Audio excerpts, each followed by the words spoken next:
Baik, selamat pagi dokter. Perkenalkan kami SGD A1, di mana hari ini kami akan mempresentasikan mengenai studi project kami yang telah kami buat, yaitu dengan judul Dampak Penggunaan Ilmu Fisiologi Kerja bagi Kesehatan Sistem Muskuloskeletal.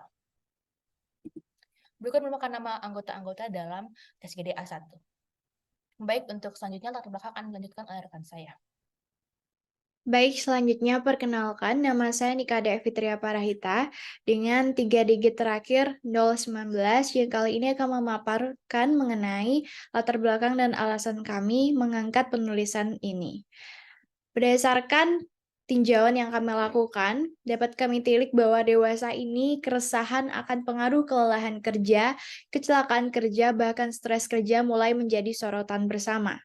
Karena beberapa data menyatakan bahwa seperti menurut perkiraan dari Organisasi Perburuhan Internasional atau ILO, hingga 2,78 juta karyawan meninggal dunia setiap tahun akibat cedera dan penyakit di tempat kerja. Bahkan data riset kesehatan dasar tahun 2018 menyatakan bahwa terjadinya peningkatan angka cedera yang diakibatkan kegiatan sehari-hari sedari tahun 2007 hingga 2018. Dengan adanya data-data berikut, penulis menyatakan bahwa diperlukannya pengkajian mengenai fisiologi kerja dan asosiasinya terhadap terbentuknya gerakan. Maka dari itu dengan ini penulis mengangkat karya yang berjudul Dampak Penggunaan Ilmu Fisiologi Kerja bagi Kesehatan Sistem Muskuloskeletal yang berfokus membahas tentang proses fisiologi kerja tubuh terhadap kesehatan muskuloskeletal. Adapun rumusan masalah kami yakni apa yang dimaksud dengan fisiologi kerja, ruang lingkup dan pengaplikasiannya, dan bagaimana sistem muskuloskeletal berdampak terhadap kesehatan. Tujuan penulisan dan manfaat penulisan kami yakni tak lain dan tak bukan baik bagi pembaca maupun penulis untuk meningkatkan pemahaman bahwa pentingnya fisiologi kerja terhadap perjalanannya muskuloskeletal demi mencapai kesehatan dan keamanan kerja. Oke. Baik, perkenalkan nama saya Vena Victoria dengan 3 NIM digit terakhir 003. Ilmu fisiologi kerja itu merupakan cabang ilmu dari ergonomi yang memiliki kaitan dengan fisiologi tubuh manusia. Di ilmu fisiologi kerja ini dia mempelajari tentang pengukuran energi yang dikeluarkan atau energi yang dikonsumsi dari setiap aktivitas manusia, baik aktivitas muskuloskeletal maupun sistem tubuh tanpa mengalami kelelahan. Dan juga ruang lingkup dari fisiologi kerja tuh melingkupi beberapa aspek seperti regulasi tekanan darah, sistem pencernaan, sistem pernafasan, metabolisme, sistem saraf, sistem endokrin, dan banyak lagi. Perkenalkan, nama saya Putusani Resti dengan digit NIM terakhir 017. Di sini saya akan menjelaskan tentang aplikasi ilmu fisiologi kerja. Aplikasi ilmu fisiologi kerja dapat ditemukan dalam berbagai bidang, seperti yang pertama yaitu ergonomi terapan. Ilmu fisiologi kerja digunakan dalam ergonomi terapan untuk memahami interaksi antara manusia dan lingkungannya, terutama dalam desain alat, peralatan, dan lingkungan kerja. Dengan menerapkan prinsip-prinsip ergonomi dapat mengurangi risiko cedera, kelelahan, dan dampak buruk lainnya terhadap kesehatan tubuh kita. Yang kedua yaitu olahraga. Dalam olahraga, ilmu fisiologi kerja digunakan untuk memahami bagaimana tubuh manusia beradaptasi dan merespon latihan fisik. Kemudian yang ketiga yaitu rehabilitasi. Ilmu fisiologi kerja juga digunakan dalam rehabilitasi untuk memahami bagaimana tubuh manusia beradaptasi dan pulih setelah cedera atau penyakit. Dengan memahami prinsip-prinsip fisiologi rehabilitasi dapat merencanakan program rehabilitasi yang efektif. Kemudian yang keempat yaitu kesehatan kerja. Ilmu fisiologi kerja juga berperan dalam menjaga kesehatan tubuh kita saat bekerja. Dengan memahami prinsip-prinsip fisiologi kerja dapat mengidentifikasi faktor-faktor yang dapat menyebabkan kelelahan, stres, dan cedera akibat kerja. Dengan demikian dapat mengambil langkah-langkah pencegahan yang tepat untuk menjaga kesehatan tubuh kita saat bekerja. Perkenalkan, nama saya Octavio Jalukun Sorojati dengan 3 digit NIM terakhir 001. Sebelum kita mendalami lebih lanjut tentang ilmu fisiologi kerja, kita perlu dasarnya dulu yaitu anatomi muskuloskeletal. Apa toh muskuloskeletal itu? Gampangnya, muskuloskeletal itu adalah sistem penopang tubuh. Jadi ada apa saja sih di sistem ini? Yang pertama itu ada tulang. Tulang ini adalah jaringan ikat yang terkalsifikasi dan terdiri dari sel tulang atau osteosit yang tertanam dalam matriks zat dasar serta serat kolagen. Tulang ini totalnya ada 206 tulang di tubuh kita. 80 di aksial dan 126 di apendikular. Berdasarkan gambar yang sudah saya masukkan, tulang ini dibagi menjadi bentuknya ada tulang panjang, tulang pendek, tulang pipih atau flat bone, ada sesamoid bone dan irregular bone. Lalu di antara tulang ini ada sendi. Sendi ini adalah titik pertemuan antara dua atau lebih tulang.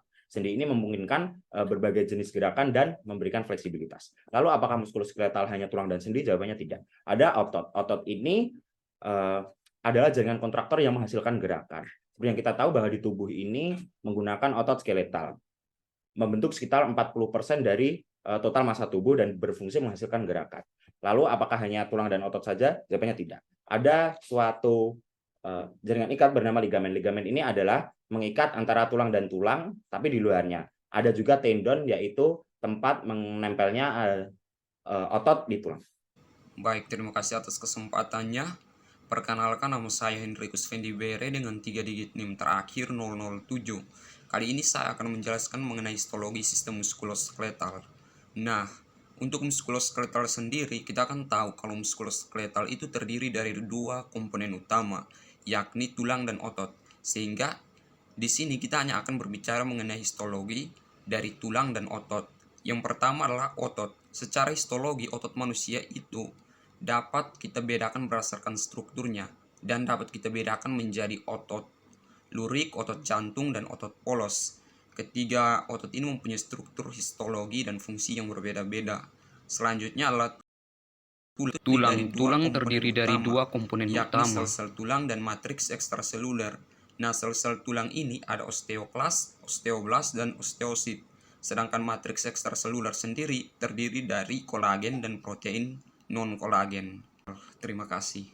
Oke, jadi saya Putu Dikta Mulyawardana dengan 3 digit NIM terakhir 021. Di sini saya akan menjelaskan mengenai fisiologi muskuloskeletal. Jadi, sistem muskuloskeletal itu memiliki beberapa peran penting dalam melakukan aktivitas. Peran-peran tersebut antara lain, yang pertama kontraksi otot. Kontraksi otot merupakan peristiwa pertemuan miosin dengan aktin sehingga otot mampu menghasilkan kekuatan menarik pada daerah insersionya ke daerah origonya sehingga gerakan bisa terjadi. Tulang dalam sistem muskuloskeletal juga bertindak sebagai penopang tubuh dan pengungkit sehingga mampu memberikan output gaya yang lebih besar meskipun dengan input gaya yang relatif kecil. Muskuloskeletal merupakan tempat melekatnya tendon yang berfungsi untuk mentransmisikan gaya dari otot menuju tulang. Muskuloskeletal juga berfungsi dalam fleksibilitas dan stabilitas sendi, karena terdapat ligamen yang memegang persendian dan juga cairan sinovial sebagai pelumas pada sendi. Jaringan otot pada muskuloskeletal mampu menyimpan glikogen sebagai sumber energi untuk gerakan yang intens pada waktu yang singkat. Bagian-bagian muskuloskeletal seperti otot dan tulang akan beradaptasi dan berkembang setelah mengalami suatu hal yang dinamakan mechanical stress.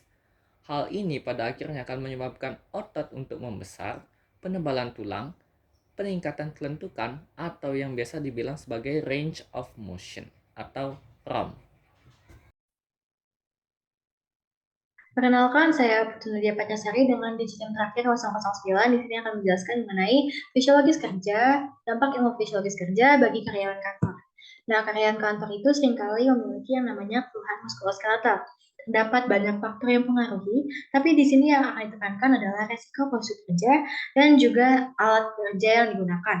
Nah, resiko postur kerja itu terbagi menjadi 2, yaitu awkward posture dan juga repetitive movement. Nah, contoh dari awkward posture itu pada saat karyawan duduk dengan posisi leher atau punggung yang bungkuk. Sedangkan gerakan repetitif merupakan gerakan sama yang diulang berkali-kali dalam periode berkepanjangan dan seringkali mempengaruhi tangan dan lengan. Hal ini dibuktikan oleh karyawan yang terbiasa mengetik dengan pegangan tangan tertekuk. Alat kerja itu misalnya kayak kursi, keyboard, monitor, dan juga lain-lain. Oleh karena itu, ilmu fisiologis akan menjadi dasar dari solusi permasalahan tersebut. Nah, terlihat pada gambar, postur duduk yang baik yaitu menjaga lengkungan alami tulang belakang dan menjaga kepala leher agar tetap tegak. Selain itu, terdapat penyesuaian alat-alat penunjang karyawan kantor. Misalnya, kursi memerlukan sandaran yang adjustable agar sandaran kursi dapat disesuaikan dengan bentuk bawah punggung karyawan. Kemudian juga dudukannya itu juga perlu adjustable sehingga kaki dapat berpijak di lantai dengan sudut lutut mendekati 90 derajat. Nah, posisi keyboard juga harus disesuaikan agar lengan di samping badan tidak terangkat atau membuka. Dan juga posisi monitor itu harus di tengah depan tubuh sejauh panjang lengan agar jarak mata dengan monitor tidak kurang dari 45 cm. Sekian dari saya, akan dilanjutkan oleh rekan saya. Baik, perkenalkan nama saya Ahmad Zidan dengan digit terakhir 023. Di sini saya akan menjelaskan tentang dampak ilmu fisiologi kerja bagi petani. Seperti yang kita tahu, petani merupakan pekerjaan yang dapat menyebabkan musculoskeletal disorder. Nah, terdapat 3 faktor yang dapat menyebabkan musculoskeletal disorder pada petani. Yang pertama, faktor pekerjaan. Faktor pekerjaan sendiri meliputi postur tubuh dan pergerakan repetitif. Seperti yang kita tahu, petani saat menanam padi postur tubuhnya akan bungkuk dan dilakukan secara repetitif. Hal tersebut yang dapat menyebabkan musculoskeletal disorder. Yang kedua adalah faktor individu. Faktor individu sendiri meliputi umur dan jenis kelamin. Untuk umur, seorang petani yang umurnya lebih dari 35 tahun dapat memiliki risiko yang besar untuk terkena musculoskeletal disorder. Dan untuk jenis kelamin, pada wanita lebih besar resikonya untuk terkena musculoskeletal disorder. Yang terakhir adalah faktor lingkungan. Faktor lingkungan sendiri meliputi cuaca, karena pada cuaca panas, suhu yang panas akan menyebabkan kelelahan yang dimana hal tersebut dapat menyebabkan musculoskeletal disorder. Sekian dari saya, terima kasih. Perkenalkan, nama saya Maria Charlton Sutono dengan 3 digit akhir NIM 025. Masuk ke dampak ilmu fisiologi kerja bagi penjual jamu gendong, seringkali kita temukan penjual jamu gendong di Indonesia memiliki beban yang berat pada salah satu sisi tubuhnya. Bisa dilihat di gambar yang disajikan, di mana beban hanya berat di sebelah pundaknya. Tentunya postur yang tidak seimbang tersebut akan berpotensi menyebabkan masalah muskuloskeletal dan akan ditemukan masalah ergonomi di penjual jamu gendong. Penjual akan merasakan nyeri, cedera otot, bahkan masalah pada sendi.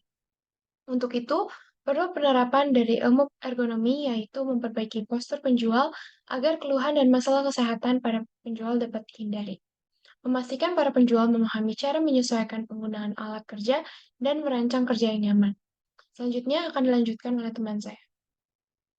Baik, perkenalkan saya Putu Nadira Pesantiasa dengan 3 di NIM terakhir 013.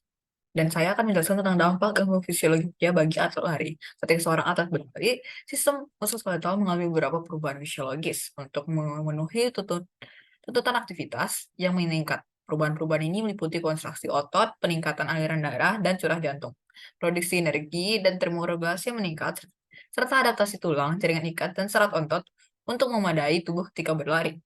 Berlari juga memerlukan postur yang benar untuk mendapatkan hasil yang optimal tanpa adanya cedera. Seperti gambar yang ada di slide, orang yang sebelah kiri menggambarkan familiar running form atau posisi tubuh berlari yang dilakukan orang-orang biasa. Namun justru karena hal ini sudah sangat biasa, maka pelari-pelari yang berlari seperti posturnya akan sering merasakan sakit di area sendi lutut dan pergelangan kakinya. Hal ini dikarenakan keseimbangan yang tidak seimbang, sehingga berlari dan dorongan telapak kaki ketika mengangkat kaki tidak dilakukan secara benar. Maka dari itu, dari gambar di atas bisa dilihat di bagian kanan ada good running form atau postur berlari yang benar. Itu adalah ketika seseorang berlari, badannya akan condong sedikit ke depan dengan tangan yang aktif menjaga kestabilan tubuh ketika berlari. Lalu kaki yang diangkat dengan tinggi disertai dengan langkah turun dan naik dipusatkan di tengah telapak kaki akan membuat beban tubuh kita ditopang secara benar oleh kaki ketika berlari dan tidak hanya berpusat di ujung kaki.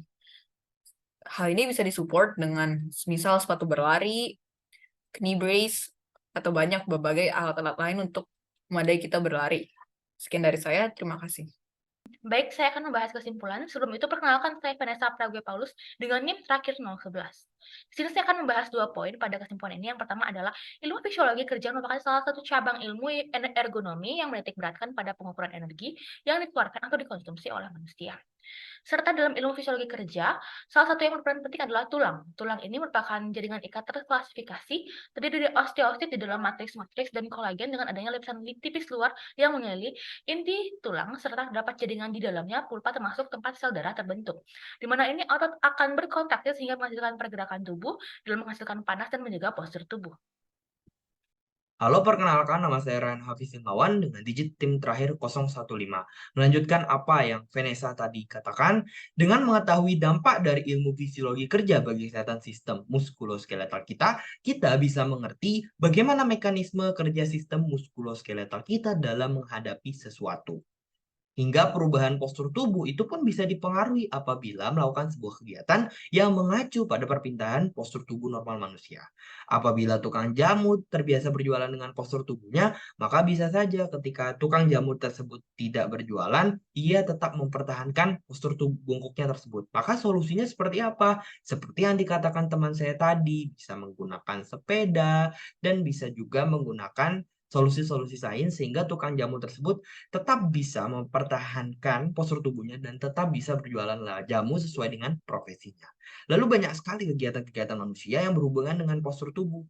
Boleh memang sesekali membawa beban yang berat apabila diperlukan, tapi sebaiknya kita tetap menjaga kesehatan sistem muskuloskeletal kita dengan menghindari kegiatan yang membutuhkan respon tubuh yang besar dalam satu waktu, seperti membawa beban yang terlalu berat dan mempertahankan postur tubuh kita dalam melakukan kegiatan sehari-hari agar kita tetap menjaga postur tubuh kita dengan baik. Terima kasih, sekian SP dari tim kami SGDA 1, kurang lebihnya mohon dimaafkan, saya menutup.